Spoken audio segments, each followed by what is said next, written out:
சங்கீதம் 84 அதிகாரம் அதனுடைய 11 வசனம். தேவனாகிய கர்த்தர் சூரியனும் கேடகமுமானவர்,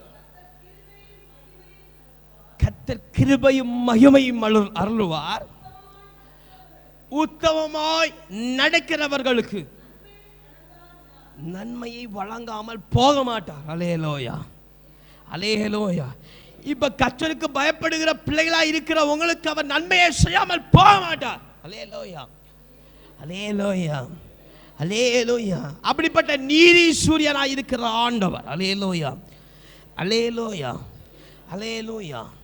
இப்படி தேவனுடைய சாயலாய் ஒப்பிட்டு பேசப்பட்டு தேவ பிள்ளைகளாக இருக்கிற உங்களிடத்தில் தேவனுடைய நீதி சூரியன் வெளிச்சம் உங்களிடத்தில் இருக்கிறது. அதான் ஏசாயா தீர்க்கதரிசி புத்தகத்தில் 60வது அதிகாரம் அதனுடைய 1ஆம் வசனத்தில் சொல்லப்படும், உன்னிடத்தில் ஒளி பிரகாசி எழுப்பி பிரகாஷ் என்று சொல்லப்பட்டிருக்கிறது. அல்லேலூயா.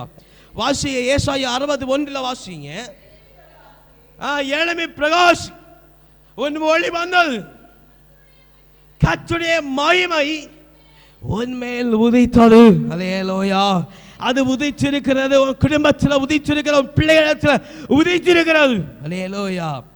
அது சபையிடத்தில் உதித்திருக்கிறது. அல்லேலூயா, அல்லேலூயா.